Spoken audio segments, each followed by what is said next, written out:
नमस्कार दोस्तों, राधे राधे, हरे कृष्णा। चीकोज रेसिपीज़ में एक बार फिर से आप सबका स्वागत है।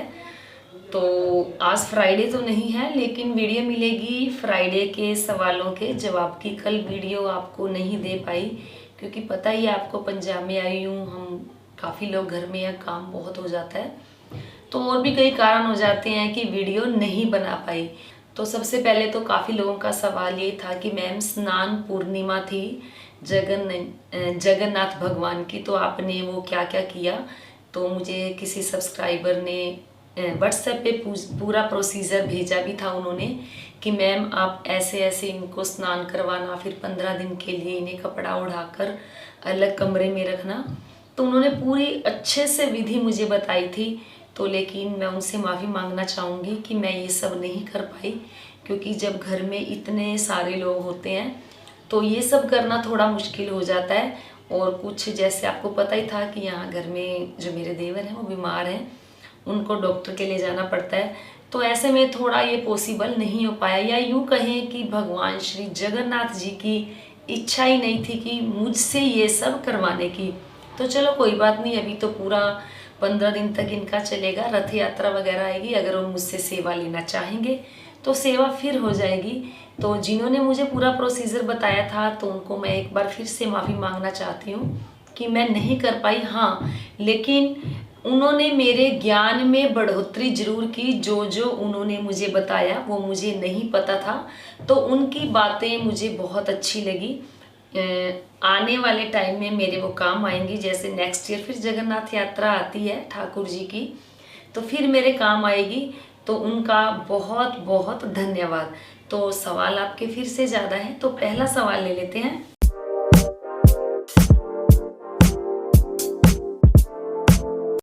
चीकोज रेसिपीज को सब्सक्राइब करें, बेल आइकॉन को टैप करें ताकि मेरी हर वीडियो की नोटिफिकेशन आप तक सबसे पहले पहुंचे। तो पहला सवाल है कन्हैया का कि क्या हम प्लास्टिक की मूर्ति की पूजा कर सकते हैं। तो जी बिल्कुल कर सकते हैं। आपके अंदर भाव होने चाहिए, आपका मन पवित्र होना चाहिए। तो पूजा आप प्लास्टिक की मूर्ति की कर सकते हैं, लकड़ी की मूर्ति की कर सकते हैं, या जो धन्ना था, जो धन्ना जट थे, उन्होंने तो ठाकुर जी को एक पत्थर में ही पा लिया था। तो आप बिल्कुल प्लास्टिक की मूर्ति की पूजा कर सकते हैं, बिल्कुल शुद्ध भावों से करें। फिर सवाल है संतोष राज का कि क्या श्यामा श्याम को काले रंग की पोशाक पहना सकते हैं। तो जी बिल्कुल, श्यामा श्याम को आप काले रंग की पोशाक पहना सकते हैं। फिर सवाल है सागर भल्ला का कि आंटी जी, मेरे घर में भी मंदिर है गोपाल जी का और राधा कृष्ण जी, मैंने उनकी सेवा करता हूँ, लेकिन मुझे बुरे बुरे विचार आते रहते हैं ठाकुर जी के प्रति। क्यों, क्या करूँ, समझ नहीं आ रहा है। तो देखिए, मैं पहले भी काफ़ी बार आप लोगों को बोल ही चुकी हूँ कि विचारों का आना स्वाभाविक है। विचार दो ही होते हैं, अच्छे होते हैं, बुरे होते हैं। जिस चीज़ की आपके अंदर मात्रा ज़्यादा होती है उसी के विचार आपको आएंगे। ठाकुर जी की पूजा करते हुए अगर आप सोच रहे हो कि आपको अच्छे अच्छे विचार आएंगे, ऐसा भी नहीं है। और मैं ये भी नहीं कह सकती कि बुरे बुरे विचार ही आएंगे। तो बस आपके अंदर समझो कि जितनी भी नेगेटिविटी है वो आपके विचारों के जरिए बाहर निकल रही है। विचारों का आना स्वाभाविक है। तो या यूं कहें कि आपके घर में या किसी के भी घर में दीमक बहुत है, कॉकरोचेस बहुत हैं। जैसे जैसे हम दवाई डालते हैं तो वो कॉकरोचेस और जो दीमक है वो एकदम से उबल कर निकल कर बाहर आती है। उसके बाद जो वहाँ का एरिया है बिल्कुल क्लीन हो जाता है। तो ठीक उसी तरीके से आप पूजा कर रहे हैं, आपके बुरे बुरे विचार आ रहे हैं, तो आपके विकार कम होने पर हैं। और जब तक आप सोचोगे कि मैं तो पूजा ही नहीं कर रहा, मुझे बुरे बुरे विचार आएंगे, तो जी जब तक आप सत्संग में नहीं जाओगे या जब तक आप ठाकुर जी की सेवा, पूजा, अर्चना, ध्यान, चिंतन, मनन नहीं करोगे, तब तक आपके बुरे विचारों का जो जाना है वो होगा ही नहीं। यानी कि आपके विकार कम होंगे ही नहीं। तो कोई बात नहीं, कब तक बुरे विचार आएंगे, कभी ना कभी तो बुरे विचारों का खात्मा होगा ही होगा। आप पूरे मन से, पूरी लगन से ठाकुर जी की पूजा करें, सेवा करें। फिर सवाल है सपना ठाकुर का कि मैंने तुलसी माला पहनी हुई है बट घर में लहसुन प्याज के बिना कोई सब्जी बनती ही नहीं है, तो मैं क्या करूं, प्लीज़ मार्गदर्शन कीजिए। तो जी हमारे घर में भी प्याज की सब्ज़ी बनती है, लेकिन हर सब्ज़ी में प्याज लहसुन नहीं डाला जाता। तो हर बार यही बोलती हूँ, मैं पहले खाती थी, तुलसी माला भी धारण की हुई थी, लेकिन ठाकुर जी की ऐसी कृपा हुई कि प्याज लहसुन अपने आप ही छूट गया। हाँ, अगर आपके घर में जैसे आपको प्याज लहसुन खाने की इच्छा नहीं है तो ठाकुर जी के भोग के लिए जो प्रसाद बनता है आप भी वही खाएं। और जब ठाकुर जी के लिए बिना प्याज लहसुन का खाना बनाए तो अच्छे से साफ सफाई से बना ले। तो जो भी नियम लागू होते हैं हम अपने ऊपर लागू कर सकते हैं। सामने वाले को जबरदस्ती ना तो हम अपनी इच्छाएं थोप सकते हैं, ना हम अपने नियम उन पर लागू कर सकते हैं। तो जो भी नियम लागू करें अपने आप पर लागू करें, ताकि सामने वाला आपको देखकर अपने आप ही बदलाव की ओर आ जाए। फिर सवाल है नीतू का कि मेरे युगल सरकार घर आए हैं, जन्माष्टमी पर विराजमान करना चाहती हूँ, तो कब तक उन्हें कैसे करूँ प्लीज़ बताइए। एक बार बताएंगी तो हम 2 लोगों की प्रॉब्लम सॉल्व होगी। तो जी जन्माष्टमी पर आपने प्राण प्रतिष्ठा करनी है, तो आप प्राण प्रतिष्ठा जैसे जैसे मैंने वीडियो डाली हुई है अपने चैनल पर, आप वहाँ पर जाकर देख सकते हैं कि प्राण प्रतिष्ठा कैसे की जाती है। अगर आपने 5 दिन की करनी है तो जन्माष्टमी से पहले 4 दिन गिन लें, 5वां दिन जन्माष्टमी का आना चाहिए तो वो गिन लें आपको। वैसे प्राण प्रतिष्ठा अगर 5 दिन की करनी है तो, अगर आपने 2 दिन 3 दिन की करनी है तो आप बीच बीच में बदल बदल कर जो सामान मैंने बताया हुआ है उसकी कर सकते हैं। अगर आपने 1 दिन में ही करनी है तो आप जन्माष्टमी वाले दिन सुबह ठाकुर जी को सिर्फ पंचामृत से स्नान करवाएं, फूलों में उनको अच्छे से, जैसे फूलों का श्रृंगार किया जाता है, अच्छे खासे फूल उनके ऊपर बिखेर दें, अच्छे से उनका श्रृंगार करें और ये उनकी प्राण प्रतिष्ठा हो जाएगी। बिल्कुल सिंपल है, बिल्कुल सरल तरीका है। तो प्राण प्रतिष्ठा, वैसे तो प्राण ठाकुर जी में हमारे भावों के जरिए आते हैं। जैसे जैसे हमारे भाव उनके प्रति ज़्यादा होते जाएंगे, जो आपका विग्रह है वो और ज़्यादा चमकदार, और ऐसे लगेगा कि ये जो हमारे ठाकुर जी हैं अभी मुँह से बोल उठेंगे। तो मन की पवित्रता जरूरी है, भावों की शुद्धता जरूरी है। और कई बार ऐसा भी होता है कि कुछ लोग ऐसे हैं 5 दिन की प्राण प्रतिष्ठा बड़े जोर शोर से कर लेते हैं, लेकिन उसके बाद प्रॉपर तरीके से ठाकुर जी के प्रति ना भाव होता है, ना मन पवित्र होता है। तो मन पवित्र से मेरा मतलब ये है कि आप अपने विकारों को कम करने की कोशिश करें। कोई भी एक संकल्प ले लें कि मुझे अपने अंदर मेरे अंदर जो ये एक कमी है या जो ये एक विकार है मुझे कम करना है। एक विकार को कम करने में आप सोचें कि 1 महीना लगेगा, 2 महीने लगेंगे, 3 महीने लगेंगे, फोकस उसी पर रखें। मान लो क्रोध ज़्यादा आता है तो नियम लें कि मुझे आज क्रोध नहीं करना है। ठीक है, ज़्यादा क्रोध आता है, दिन में 1 बार आ जाएगा, 2 बार, 5 बार, 10 बार आ जाएगा। जब उसका आपको अभ्यास हो जाएगा तो आप देखेंगे कि आपको क्रोध आना बंद ही हो गया है। तो असली में मन की पवित्रता ये होती है, ठाकुर जी की सेवा ये होती है कि हम सभी को समभाव से देखें, किसी से ईर्ष्या ना करें, किसी से द्वेष ना करें, निंदा ना करें, चुगली ना करें।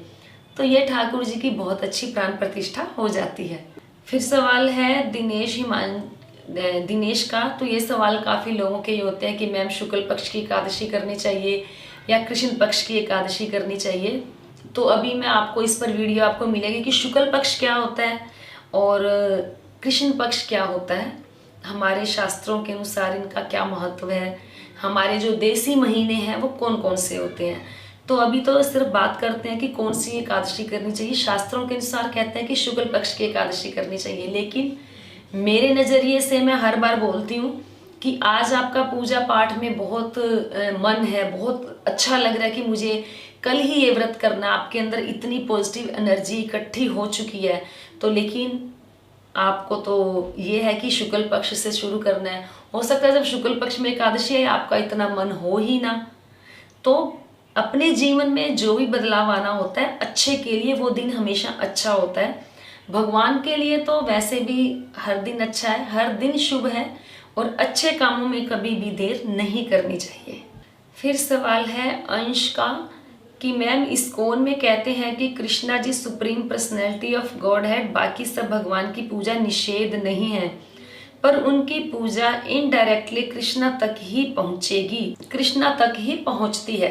तो जी मुझे ये नहीं पता इस्कॉन में क्या कहते हैं क्या नहीं कहते हैं, हाँ लेकिन जो गीता में लिखा है, क्योंकि भगवान श्री कृष्ण ने स्वयं कहा है कि मैं भगवान हूँ, और किसी भी देवी देवता की आप पूजा करते हैं तो उन देवी देवताओं की पूजा उनके माध्यम से होती हुई मुझ तक आती है, और ये गीता में लिखा हुआ है। और बाकी आपने बोला कि बाकी भगवानों की जो पूजा है वो निषेध नहीं है, तो जी शक्ति एक ही है। जैसे जहाँ तक मेरा नज़रिया है, जैसे हमारे घर में बड़े बुजुर्ग हैं, कोई दादाजी हैं, तो ज़रूरी तो नहीं कि वो सबके दादा ही लगेंगे, किसी के पिता भी हैं, किसी के भाई, किसी के चाचा, किसी के ताऊ, किसी के दादा, किसी के मौसा, रिश्ते अलग अलग हैं। तो परमपिता परमात्मा ईश्वर एक ही है। आप जिस मर्जी की पूजा करें तो भगवान एक ही है, शक्ति एक ही है, तो आप किसी की भी पूजा करें आपकी पूजा उन तक ही पहुँचेगी। फिर सवाल है दिशा तनानिया का कि दीदी इष्ट देव कौन और क्या होते हैं। तो जी इष्ट देव कुछ लोग तो अपनी कुंडली के हिसाब से देखकर चलते हैं कि आपका इष्ट देव ये है, आपका ये है। कुछ कुल देवी होती हैं या कुल देवता होते हैं कि जो हमारे बुजुर्ग हैं वो शुरू से ही उनकी पूजा करते चले आ रहे हैं, वो हमारे कुल देवी होती है, कुल देवता होते हैं। इष्ट देव जैसे अभी बताया कि कुछ लोग कुंडली के हिसाब से देखकर चलते हैं, कुंडली में लिखा होता है कि आपका इष्ट कौन है, आपका जैसे इष्ट किसी के गणपति, किसी के भगवान शंकर या किसी की माता, तो कुंडली के हिसाब से इष्ट देवता अलग होते हैं। लेकिन जहाँ तक मैंने सुना है, मेरा नज़रिया है कि आपके इष्ट देवता वही होते हैं जिनकी पूजा करने में आपका मन खींचा चला जाता है उनकी ओर, जिनकी पूजा करने में आपको आनंद आता है, आपके अंदर एक अलग ही उत्साह होता है, एक अलग ही उल्लास होता है, एक अलग ही उमंग होती है उनकी पूजा करने में। यानी कि उनकी पूजा करते हुए आप एकदम आनंदित हो जाते हैं, तो वो आपके इष्ट देव होते हैं। जैसे हमारे घर में माता चिंतपूर्णी की पूजा होती है, हम उनकी पूजा करते हैं, तो वो हमारी कुल देवी भी है। लेकिन जो मेरा मन है वो भगवान श्री कृष्ण में है, राधा रानी में है, गोपाल जी में है, तो हम पूजा उनकी भी करते हैं। और जो मेरा मन आनंदित होता है वो हमारे ठाकुर जी की पूजा सेवा करने में होता है। तो बस जिनकी पूजा करने में आपको एकदम शांति की अनुभूति होती है, उमंग की अनुभूति होती है, आपके इष्ट देवता वही होते हैं। फिर सवाल है रविता देवी का कि मेरे लड्डू गोपाल जी का विग्रह पीतल का है, उनका चंदन लगाता हूँ तो निशान पड़ जाता है, प्लीज़ बताएं कि कौन सा चंदन लगाऊं कि निशान ना पड़े। तो ये जो पीतल का विग्रह होता है गोपाल जी आपके, आप उनके कोई भी चंदन लगाएंगे उनका जो ब्लैक स्पॉट है वो आएगा ही आएगा। उसके लिए आपको क्या करना है, नेक्स्ट डे जैसे आज आपने चंदन लगाया, अगले दिन आपने चंदन उतारना है, तो जो गोपी चंदन होता है उसी को हल्का सा गीला किया, अंगूठे पर लगाया, तो उसी गोपी चंदन को हल्का सा हाथ में लिया, ठाकुर जी पर एक साबुन की तरह मल दिया, तो आप देखेंगे कि आपके ठाकुर जी हैं, चमक गए हैं, निशान नहीं रहा है। या आप जैसे एक बूरा आती है, वो चीनी ही होती है पिसी हुई, उसमें आप दही डाल लें और थोड़ा सा शहद डाल लें, ठाकुर जी को स्नान करवाएंगे तो उससे भी जो कालापन है वो दूर हो जाएगा। नहीं तो मार्केट से आप जहाँ से पूजा का सामान मिलता है वहाँ से आपको ठाकुर जी को स्नान करने के लिए एक अभ्यंग मिलता है, वो आपको पूजा वाले दे देंगे, आप उससे स्नान करवाएं तो ठाकुर जी आपके चमक भी जाएंगे और उनके अंदर बहुत अच्छी खुशबू भी रहेगी। फिर सवाल है राधिका के माधव का कि मैम आप जिस चरणामृत का भोग लगा रहे हो शायद आपको ये नहीं पता कि चरणामृत किसे कहते हैं, या फिर आप पंचामृत को गलती से चरणामृत बोल गई हो। तो जी बिल्कुल आपने सही पहचाना, मैं पंचामृत को ही चरणामृत बोल गई। वो इसलिए क्योंकि उससे हम ठाकुर जी को सुबह स्नान करवाया था, तो हम बार बार यही बोल रहे थे कि ये उनका चरणामृत बन गया है। तो देखिए इंसान हूँ, गलती मुझसे हो सकती है, तो जहाँ भी मैं गलत होती हूँ तो आप मेरी गलतियाँ मुझे बताते रहें ताकि आगे से मुझसे वो गलती ना हो। फिर इसी से रिलेटेड सवाल थे, जब मैंने ठाकुर जी को 56 भोग लगाया था तो काफ़ी लोगों ने बोला कि मैम आपने ठाकुर जी को तुलसी का पत्ता नहीं दिया। तो जो पंचामृत बनाया था उसमें तुलसी का पत्ता था और बाकी कितनी ही जो ठाकुर जी के पकवान थे उन सब में थोड़ा थोड़ा तुलसी का पत्ता था। ठाकुर जी के चरणों में भी तुलसी का पत्ता था। तो मैंने सबको जवाब भी दिया कि आपसे किसने कहा कि मैंने तुलसी का पत्ता नहीं डाला, तो मैंने नॉर्मली बोलती हूँ। फिर ऊपर से किसी ने जवाब दिया कि कितना घमंड हो। तो जी ये तो बिल्कुल आपका सोचना बेकार है कि मुझ में घमंड है। मुझ में किसी भी चीज़ का कोई घमंड नहीं है, क्योंकि मुझे ठाकुर जी ने ऐसी कोई स्पेशल चीज़ नहीं दी कि मैं उन पर घमंड करूं। मैं जो भी सीखती हूँ आप लोगों से ही सीखती हूँ। जो चीज़ आप मुझे बताते हैं, जैसे मुझ में कोई कमी है तो मैं उसको दूर करने की पूरी कोशिश करती हूँ। हाँ, लेकिन आप अपना थोड़ा नज़रिया चेंज करें कि मैं घमंड करती हूँ, तो ऐसा बिल्कुल भी नहीं है। फिर सवाल है कि आरती गज्जू का कि प्लीज़ मेरे लिए भी दुआ करें, मेरी शादी को 7 साल हो गए कि पर बेबी नहीं हो रहा है। तो जी मैं तो ठाकुर जी से हमेशा यही दुआ करती हूँ कि इस संसार में सभी सुखी रहें, सबकी जो जो इच्छाएं जो चाहते हैं, जो पूरी करने लायक है। जैसे आपको बच्चा चाहिए तो ठाकुर जी आपकी इच्छा ज़रूर पूरी करें और जल्दी ही आपकी गोद भरेगी। मैं भी ठाकुर जी से यही दुआ करूँगी। और बाकी तो ठाकुर जी को पता होता है कि उन्होंने कब कब किसको क्या क्या देना है। फिर सवाल है हर्ष तोमर का कि कृष्णा जी का कीर्तन और माता रानी के कीर्तन में फ़र्क है, अकेला कान्हा जी का कीर्तन कैसे करें। तो जी ऐसा कुछ नहीं है कि माता रानी के कीर्तन में और कान्हा जी के कीर्तन में फ़र्क है, ऐसा कुछ भी नहीं है। क्योंकि जब हम कान्हा जी की पूजा करते हैं तो उनके पास भी जो शक्ति है वो माता रानी ही है। आप कान्हा जी का कीर्तन करें, बीच में माता रानी के भजन भी गा सकते हैं। ऐसा नहीं कि कान्हा जी का कीर्तन करेंगे तो माता रानी का कीर्तन या भजन गाना निषेध है, ऐसा बिल्कुल भी नहीं है। फिर सवाल है प्रेरणा सिंह का कि माता की चौकी सुबह उठाएं या पूजा करने के बाद शाम को ही। तो ये आपने वैभव लक्ष्मी व्रत के बारे में पूछा है। तो जी जैसे आपने शाम को पूजा कर ली, पूजा करने के बाद आपने जैसे चाय पानी पीना है या खाना खा लिया, उसके बाद आप उस चौकी को उठा दें। अगर खाना आपने रात को खाया, वैसे तो खाना दिन ढलने से पहले खा लेना चाहिए, तो आप दिन ढलने से पहले ही वो माता की चौकी हटा दें। फिर सवाल है कौस्तुभ का, उन्होंने भी यही कहा कि आज आप ब्लॉग में तुलसी पत्ता भी डालें, भगवान तभी स्वीकार कर, भोग में तुलसी पत्ता डालें तभी स्वीकार करते हैं।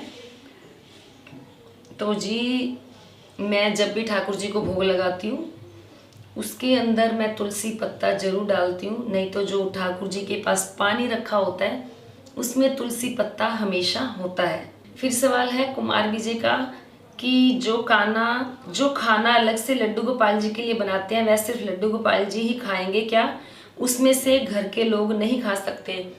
जी ऐसा नहीं होता। ठाकुर जी के लिए जो भोग बनाया जाता है, पहले ठाकुर जी के सामने भोग रखा जाता है, फिर उसके बाद उस भोग को या तो आप पूरे खाने में मिक्स कर दें, अगर बिना प्याज लहसुन का खाना बनाए सारा, नहीं तो घर में आप सब उसको प्रसाद के रूप में खा लें।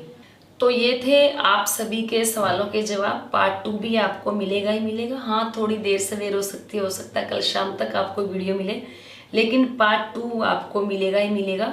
तो उम्मीद करती हूँ आपको जो आज की वीडियो है ज़रूर पसंद आई होगी, और आगे आपको कौन कौन सी वीडियो चाहिए वो भी मुझे बताते रहा करें, मेरा मार्गदर्शन करते रहा करें।